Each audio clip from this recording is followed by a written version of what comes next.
Assalamualaikum warahmatullahi wabarakatuh. Di pertemuan psikologi kepribadian kali ini, saya Farsha dan rekan saya Indi akan menjelaskan tentang teori stimulus respon oleh Dollar dan Miller.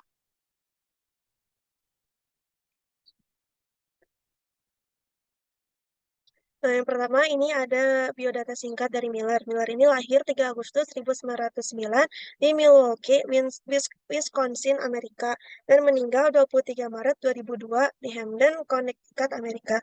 Ayahnya, Irving Miller, bekerja di Western Washington University sebagai Ketua Departemen Pendidikan dan Psikologi. Posisi ayahnya dalam kata-kata Neil Miller mungkin ada hubungannya dengan ketertarikannya pada psikologi. Nah, yang kedua ini ada biodata singkat dari John Dollar. Lahir 19 Agustus 1900 di Menasha, Wisconsin, Amerika, dan meninggal 8 Oktober 1980 di New Haven, Connecticut, Amerika. Dia terus mengajar di Yale University dan kemudian menjadi profesor psikologi pada tahun 1952. Dollar pensiun dari Yale University pada tahun 1969 dan menjadi profesor emeritus hingga kematiannya pada tahun 1980 di New Haven, Connecticut. Yang masih penasaran tentang biodata beliau bisa lihat aja di Google banyak. Nah, Dollar dan Miller ini bekerja sama di Institute of Human Relations Universitas Yale. Eh, Beliau berdua ini mengembangkan pendekatan interdisiplin 3 bidang ilmu, yaitu teori belajar, psikoanalitik, dan antropologi sosial. Teori Dollar dan Miller ini banyak dipengaruhi oleh teori Hull Spence, terutama dalam peran motivasi dalam tingkah laku dan bagaimana motivasi belajar diperoleh. Nah, menurut Dollar dan Miller ini, bentuk sederhana teori belajar adalah mempelajari keadaan di mana terjadi hubungan antara respon dengan cue stimulusnya. Yang selanjutnya ada struktur kepribadian. Yang pertama itu adalah kebiasaan atau habit merupakan elemen penting dalam kepribadian. Nah, kebiasaan ini tuh bergantung pada event khas yang menjadi pengalamannya. Tapi kebiasaan itu bisa berubah gitu, bisa berubah karena pengalaman besoknya atau pengalaman selanjutnya gitu. Contohnya tuh orang yang misalkan sebelum tidur gak pernah sikat gigi, tapi besoknya dia tuh ngalamin sakit gigi. Akhirnya kebiasaan dia yang gak pernah sikat gigi sebelum tidur itu bisa berubah jadi rajin sikat gigi.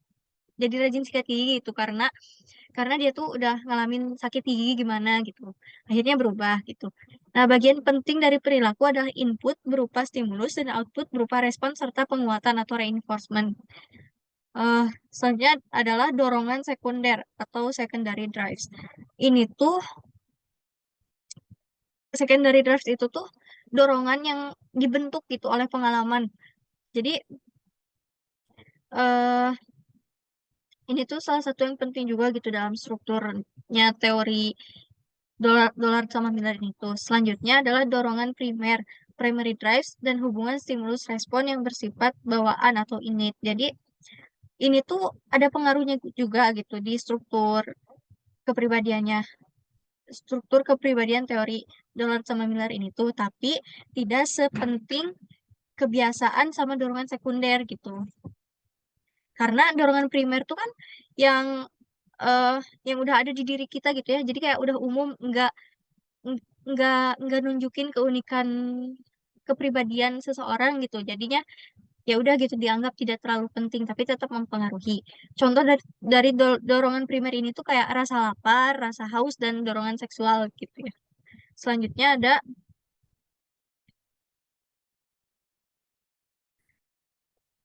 nah di sini ada eh, arti habit adalah keikatan atau asosiasi antara stimulus dengan respon yang relatif stabil dan bertahan lama dalam kepribadian. Nah, itu ini yang tadi sebelumnya dijelasin ya. Terus tuh di teori ini tuh mereka lebih memusatkan bahasanya mengenai proses belajar, namun menganggap penting kelompok habit dalam bentuk stimulus verbal dari orang itu sendiri atau dari orang lain, dan respon yang umumnya juga terbentuk verbal. Selanjutnya, ini yang tadi ya dorongan primer itu eh, Artinya tuh dorongan-dorongan yang berkaitan dengan kondisi fisik atau fisiologis, seperti lapar, haus, seks, menentukan taraf umum seseorang. Dorongan sekunder atau secondary drives, asosiasi pemuasan dari dorongan primer seperti kecemasan, rasa takut, gelisah. Lebih tampak secara nyata dan dipandang sebagai bagian kepribadian yang bersifat menetap. Jadi, secara ringkasnya tuh dorongan primer mah yang emang udah ada di diri kita gitu ya sebagai pribadi, eee, jadi emang udah ditakdirin, udah udah takdirnya kayak gitu, ada gitu, udah dari sananya ada. Sedangkan dorongan sekunder itu tuh kayak, yang bisa dipelajari. Jadi, eee, dari pengalaman-pengalaman gitu akhirnya membentuk kepribadian kita yang unik gitu. Selanjutnya adalah ada dinamika kepribadian. Yang pertama itu ada motivasi, dorongan atau motivation drives, motif-motif penting seperti kecemasan atau dorongan menjadi pusat perhatian. Di sini Dollard dan Miller juga mengemukakan bahwa bukan hanya dorongan primer yang diganti oleh dorongan sekunder, tetapi hadiah atau eh, penguat primer yang ternyata juga diganti dengan hadiah atau penguat sekunder. Contohnya itu senyum bijak orang tua saat memberikan makan, mengganti popok, dan aktivitas yang memberi kenyamanan akan menjadi hadiah sekunder yang sangat kuat bagi bayi sampai dewasa. Namun, hadiah atau penguat sekunder lama-kelamaan menjadi tidak efektif kecuali kalau hadiah atau penguat sekunder itu kadang masih berlangsung bersamaan dengan penguat primer. Jadi, di sini tuh contoh yang tadi tuh, yang senyum bijak orang tua itu tuh, eh kan bisa bisa jadi hadiah eh yang positif gitu ya buat bayi. Eh tapi lama-kelamaan itu tuh udah jadi kayak eh, kurang efektif gitu, tidak efektif. Tapi masih bisa efektif kalau hadiah penge atau penguat sekunder itu kadang masih berlangsung bersamaan dengan penguat primer. Jadi misalnya contohnya si anaknya tuh kan udah biasa ngeliat senyumnya gitu ya. Nah, tiba-tiba misalkan sakit nih, terus orang tua tuh ngasih senyuman itu lagi, ngasih kayak makan atau obatnya gitu dengan senyuman yang bijak itu, dia tuh bakal ngerasain lagi hadiah atau penguatan yang positif lagi gitu. Penguatan eh, s- sekundernya gitu. Karena itu tuh dibarengi sama penguat primer gitu. Yang selanjutnya adalah Dollard dan Miller setuju dengan Freud yang memandang kecemasan adalah tanda bahaya, semacam antisipasi menghindari rasa sakit. Jadi di sini tuh contohnya anak yang kena uap panas. Nah, anak ini tuh jadi eh uap panas ini tuh dari cerek itu ya. Nah, si cerek ini tuh kan saat mengeluarkan uap panas itu tuh cereknya tuh berdesis gitu. Nah, si anak ini tuh jadi saat mendengar suara desisan, entah itu dari cereknya atau bukan, dia tuh jadi kayak ada rasa responnya tuh ada rasa takut gitu. Kayak oh oh ini ada suara ini berarti aku tuh harus hati-hati lagi gitu karena aku pernah kena uap panas. Jadi untuk menghindari rasa sakit itu tuh kayak gitu gitu. Eh Selanjutnya kecemasan dan ketakutan adalah bentuk conditioning dari reaksi sakit dan berfungsi untuk memotivasi dan mereinforce tingkah laku menghindar agar tidak mengalami rasa sakit. Selanjutnya adalah proses belajar. Menginginkan sesuatu, mengenalinya, mengerjakannya, dan mendapatkannya. Want something, notice something, do something, and get something.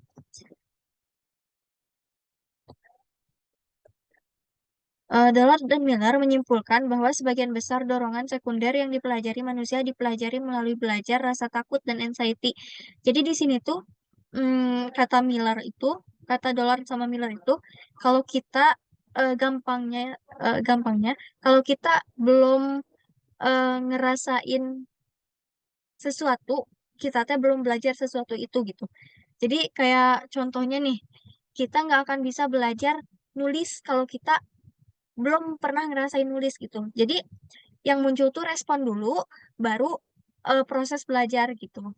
Nah, kalau misalkan kita udah pernah nulis, kalau udah pernah nulis nih, kan jadi tahu gitu ya rasanya gimana nulis tuh, rasanya gimana. Terus kayak harus gimana gitu biar biar nulisnya bagus tuh kayak gimana gitu. Jadi di situ ada proses belajarnya. Jadi yang pertama muncul tuh respon dulu gitu. Eh, Selanjutnya ada kekuatan drive sekunder ini tergantung kepada kekuatan drive primer dan jumlah reinforcement yang diperoleh. Selanjutnya dilema belajar atau learning dilema akan menghasilkan extinction atau hilangnya tingkah laku yang tidak efektif dari berkembangnya dan berkembangnya respon baru. Jadi eh, learning dilema ini tuh maksudnya tuh kayak misalkan kita udah nih belajar dan eh, menemukan kayak cara yang efektif gitu ya supaya belajar kita tuh maksimal misalkan. Contohnya di nulis tadi gitu. Oh berarti nulisnya tuh kayak gini gitu, harus kayak gini dengan posisi kayak gini biar biar apa namanya? Biar bagus tulisannya atau biar kitanya juga nyaman saat nulis misalkan kayak gitu nih. Tapi suatu saat itu tuh bakal eh kayak karena adanya dilema belajar ini tuh itu tuh jadi kayak nggak efektif lagi gitu dengan cara yang sama dengan posisi yang sama kayak gitu tuh nggak bikin kita jadi cepat nulis atau jadi tulisannya bagus dan nyaman saat nulisnya gitu. Makanya dari situ eh ada extinction ini atau hilangnya tingkah laku yang tidak efektif dan berkembangnya respon baru. Akhirnya kita tuh nyari posisi lain, nyari cara lain buat nulis kita lebih bagus atau lebih cepat gitu. Nah, kayak gitu gitu. Selanjutnya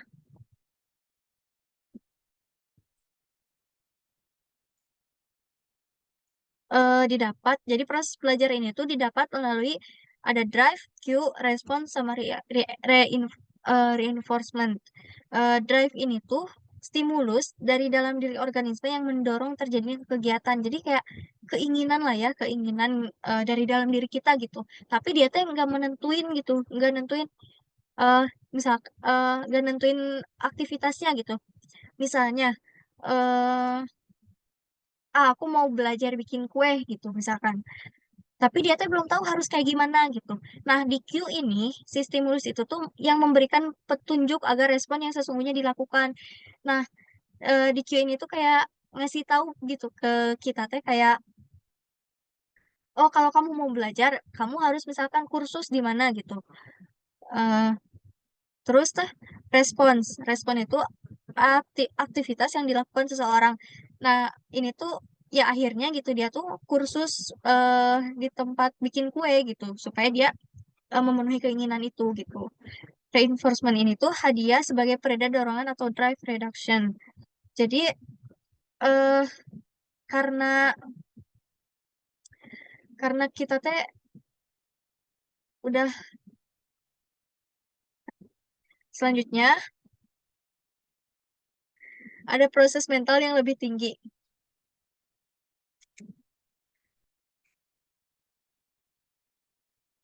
Eh, Nah, di sini ada perluasan stimulus respon. Teori belajar bukan hanya menjelaskan tingkah laku sederhana, tetapi juga hal-hal yang makna dan terapannya berkaitan dengan persoalan kepribadian yang kompleks. Jadi di sini tuh contohnya ada pilot yang karena suatu kejadian dia tuh jadi trauma dan kayak dengar kata pesawat pun jadi takut gitu. Nah, di sini tuh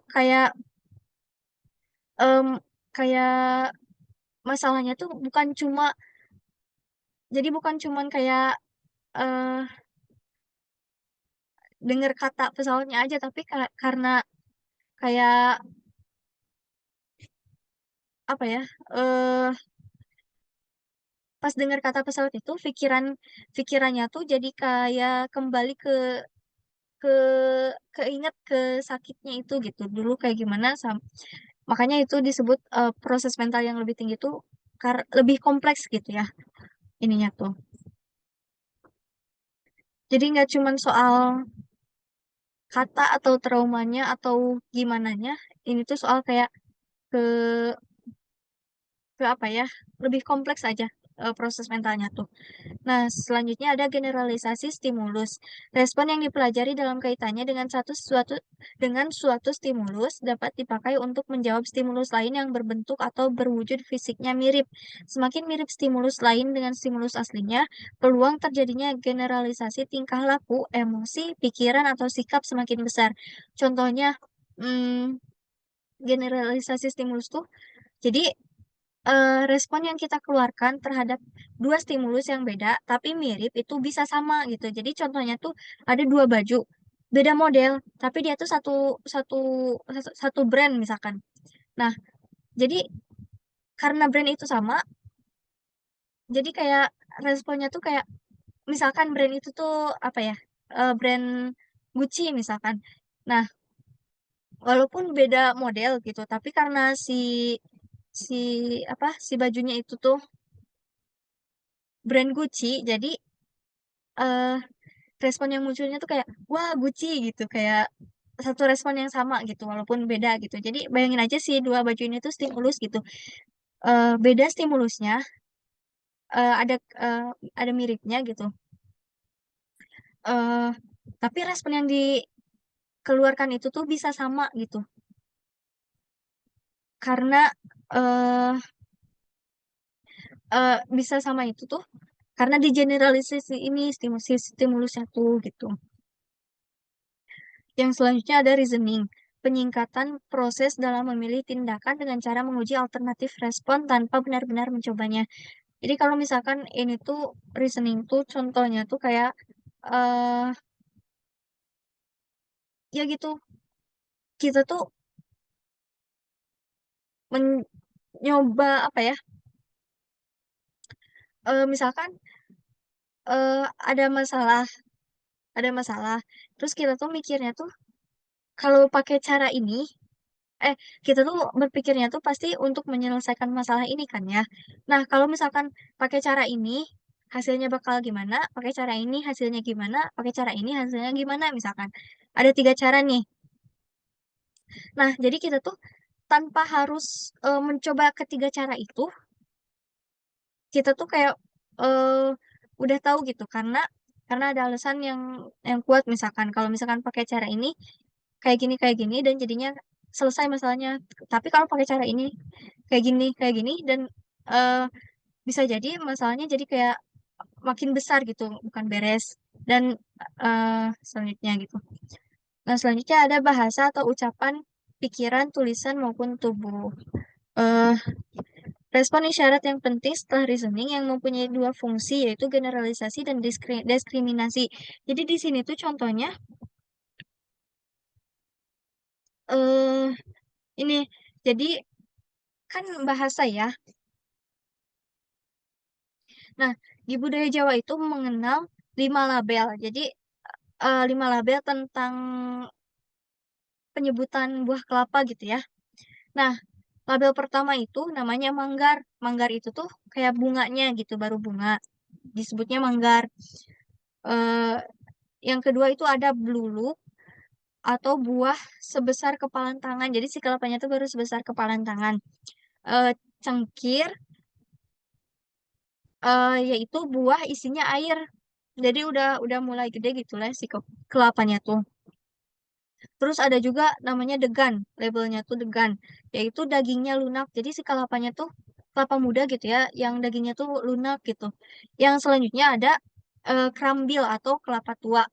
Krambil, kelapa tua. Nah, kayak setiap kita ngedengar nama ini tuh, pasti respon kita tuh berbeda. Misalnya nih, kalau misalkan disebutin kata degan misalkan, kita tuh jadi kayak ini kan misalkan, ih jadi kayak enak deh gitu, kayak jadinya haus gitu kan. Eh, tapi kalau misalkan kita nyebut krambil, kita nggak akan kepikiran buat makan atau minum itu kan ya. Tapi kepikirannya tuh kayak buat diolah jadi santan, misalkan buat masak, misalkan kayak gitu. Jadi ya respon yang keluar pun berbeda gitu. Eh, itu namanya diskriminasi. Kalau generalisasi kayak yang tadi sebelumnya dijelasin. Nah, selanjutnya ada secondary drive. Stimulus atau cue apapun yang sering berasosiasi dengan kepuasan dorongan primer dapat menjadi reinforcement sekunder. Selanjutnya,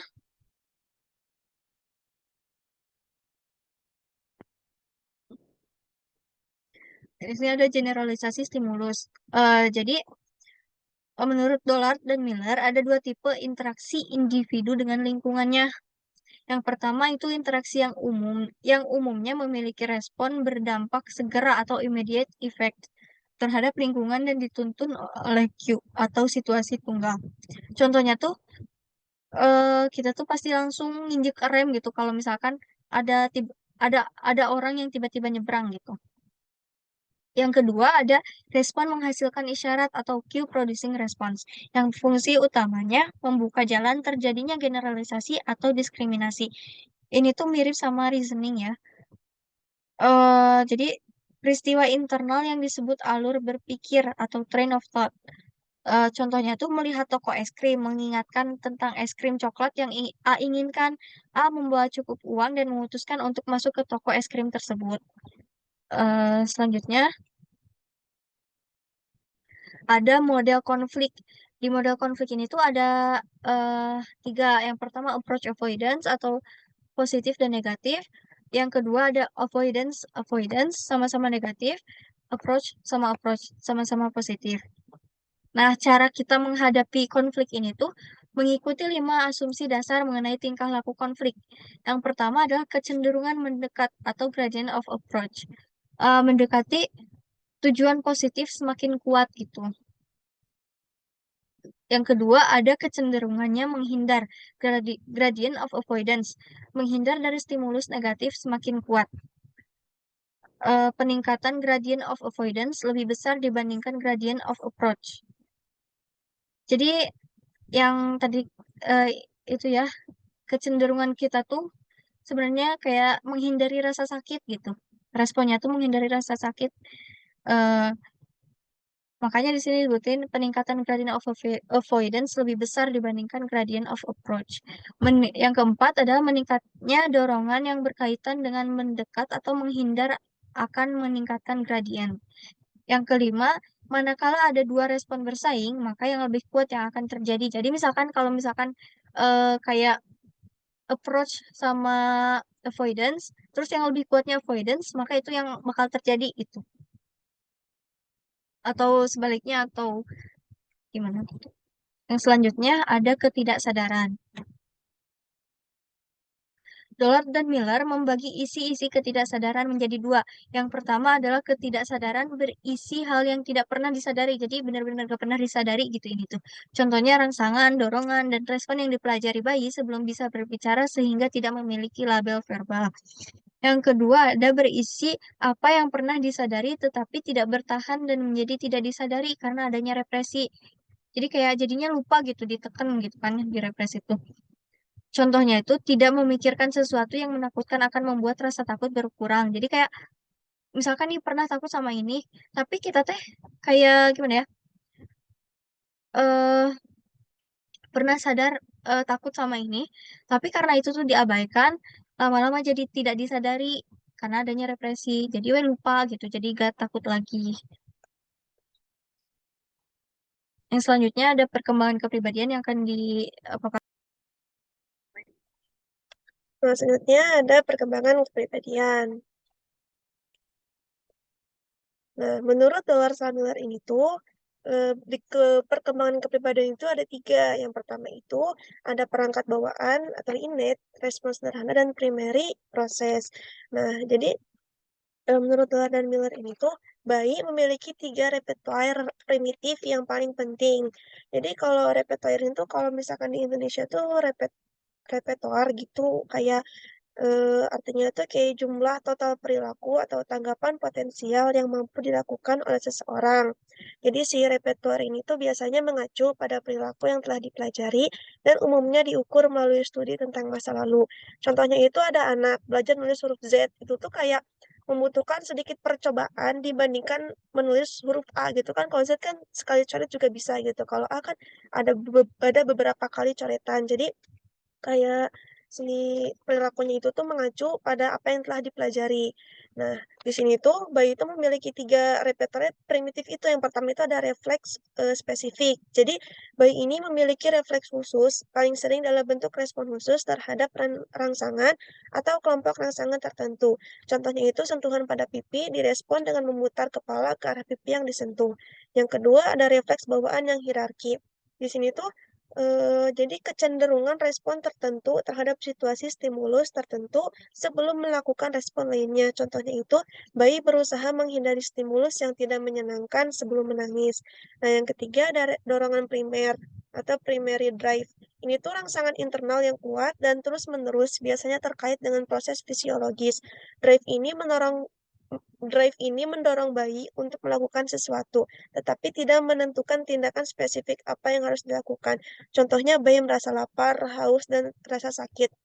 Jadi karena si bayinya belum bisa, kalau lapar kan belum bisa ngambil makan sendiri gitu kan, jadi akhirnya nangis gitu. Jadi kayak tindakan yang dihasilkan dari stimulus itu tuh kayak nggak spesifik gitu loh.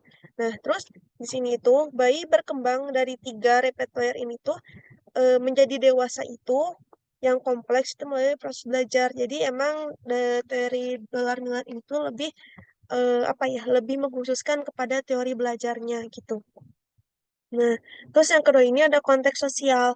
Nah, menurut Doll dan Miller, jadi masyarakat itu mempengaruhi perilaku orang gitu. Jadi bisa dibilang itu perilaku orang itu tuh apa sih kayak bisa ditentukan oleh lingkungan yang dia tinggali gitu loh. Nah, terus yang ketiga ada situasi pembelajaran. Nah, hal yang mudah menimbulkan konflik dan gangguan emosi. Kenapa? Ya karena di situasi pembelajaran ini tuh kan dari proses kita nggak tahu jadi tahu gitu. Jadi pasti ada konflik sama gangguan emosi gitu. Nah, contohnya itu ada di situasi makan. Nah, di saat makan itu kan contohnya itu ada anak menangis kelaparan. Terus nggak cepet-cepet dikasih makan gitu. Terus si anak ini tuh bakalan kayak belajar untuk acuh tak acuh dan gelisah gitu. Soalnya apa yang dia inginkan tuh nggak dilakuin saat itu juga gitu. Jadi bakal kayak eh, apalah istilahnya mah kayak nggak peduli gitu. Terus yang kedua ini contohnya adalah dari pendidikan kebersihan. Nah, atau cleanliness training itu tuh bisa contohnya itu ada di toilet training. Nah, contohnya itu kan kalau misalkan di dalam pandangan psikologi kan toilet training itu penting ya. Nah, terus kalau misalkan gagal atau lambat tuh kan pasti si anak itu tuh kayak bakal dihukum gitu loh. Jadi kayak ada konfliknya gitu. Terus yang selanjutnya ada pendidikan seks awal. Contohnya itu karena di apa sih di masyarakat itu tabu mengenai masturbasi, jadi kayak membuat anaknya itu merasa berdosa setelah melakukan masturbasi gitu. Padahal kan kalau misalkan menurut dari teori psikologi kepribadian kan kalau eh, apa ya pendidikan seks ini kan kayak penting juga gitu kan buat anak kecil gitu buat eh, ke depannya gitu. Tapi karena si pendidikan seks ini kayak tabu gitu di masyarakat, jadi saat si anak itu melakukan itu tuh kayak merasa bersalah gitu kan, ujung-ujungnya menimbulkan konflik juga kan. Nah, terus yang terakhir ini ada pengendalian marah dan agresi. Contohnya ini adalah saat anak marah, orang tua itu kan pasti akan mengamuk, akan menghukum gitu. Nah, jadi dari peristiwa ini tuh si anak itu belajar untuk menekan rasa marah gitu. Jadi kayak eh, apa sih meskipun dia marah gitu tapi kan kayak nggak bisa untuk ngelawan orang tua juga gitu, jadi si marahnya tuh kayak dipendem gitu loh, kayak di apa ya kayak ditimbun kayak di apa namanya ya, ya pokoknya itulah. Terus yang keempat ini ada psikopatologi dan perubahan tingkah laku. Nah, di sini itu menurut teori Dollar dan Miller, manusia mempelajari respon represi yang memungkinkan mereka menghindari rasa takut dan rasa bersalah. Lalu ada gejala tidak menyelesaikan konflik tetapi dapat meredakannya. Terus orang umumnya menggunakan 3 metode penindasan, yaitu supaya tidak muncul pikiran cemas, yaitu memberikan nama lain, terus ada substitusi respon, dan jangan berpikir gitu. Jadi, kesimpulannya dari teori Dollar dan Miller ini, bahwa untuk bisa belajar, orang itu harus menginginkan sesuatu, mengenalinya, mengerjakannya, dan mendapatkannya. Berdasarkan teori yang dijelaskan Dollar dan Miller, Proses belajar sangat bergantung pada hal eksternal seseorang. Itu ada 4 komponen utama belajar, yaitu ada drive, cue, response, dan reinforcement. Jadi, pada intinya, teori Dollar dan Miller ini tuh lebih terfokus kepada, apa ya, proses belajar gitu. Proses belajar seseorang. Kayak gitu. Sekian penjelasan dari kelompok kami, dari Farsya dan juga Indi. Mohon maaf bila ada kesalahan. Wassalamualaikum warahmatullahi wabarakatuh.